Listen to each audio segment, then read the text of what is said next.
गुरूंची शिष्याला साधनेत पुढे नेण्याची तळमळ. गुरुपौर्णिमा, गुरुशिष्य कथा. गुरूंनी दिलेली सेवा एक शिष्य अतिशय विनम्रपणे आणि सेवाभावाने आज्ञापालन म्हणून करतो.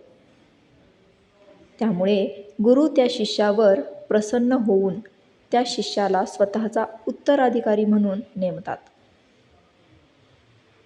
या नवीन कामांमध्ये ही त्याची सेवेची तळमळ आणि सेवाभाव पूर्वीसारखाच असतो.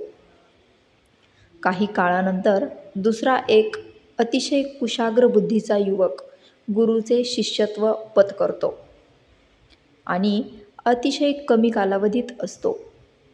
गुरुचे मन जिंकतो. त्याच्या बुद्धीला चालना मिळावी म्हणून गुरु उत्तराधिकारीपदी असलेल्या पूर्वीच्या शिष्याला स्वयंपाकगृहातील सेवेची जबाबदारी देतात आणि या नवीन शिष्याला त्यांचे उत्तराधिकारी नेमतात. तरीही पूर्वीचा शिष्य मनात कोणतीही अडी न ठेवता गुरूंना आवडेल अशी सेवा करत असतो. त्यातच काही दिवसानंतर उत्तराधिकारी केलेल्या शिष्याचा अहंकार मोठ्या प्रमाणावर वाढतो. परिणामी सहकारी त्याच्याऐवजी स्वयंपाकगृहातील सेवा करणाऱ्या पूर्वीच्या शिष्याकडून शंकाचे निरसन घेऊ लागले.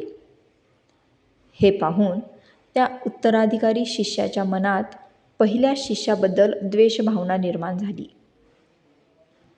एक दिवस तो गुरूंकडे जाऊन आपल्या मनातील द्वेषभावना व्यक्त करतो आणि त्यावेळी गुरु त्याला म्हणतात,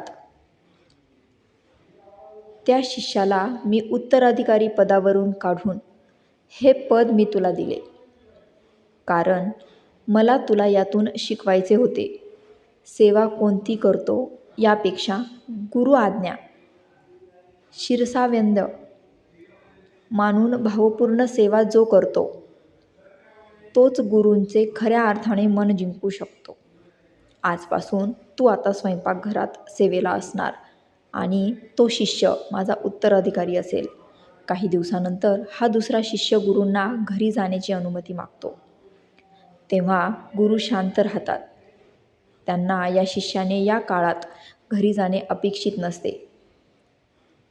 परंतु हा शिष्य गुरूंची अनुमती न घेता घरी जातो.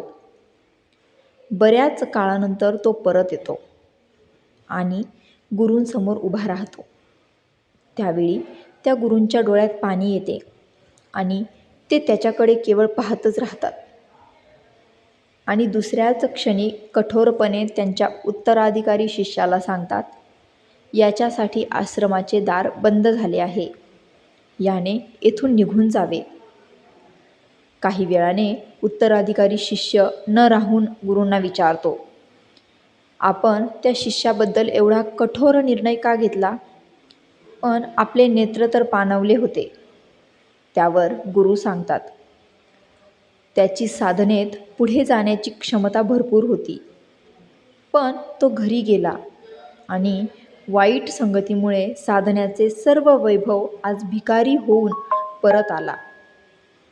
आपल्या शिष्याची साधनेत प्रगती व्हावी यासाठी गुरु सतत धडपडत असतो. धन्यवाद.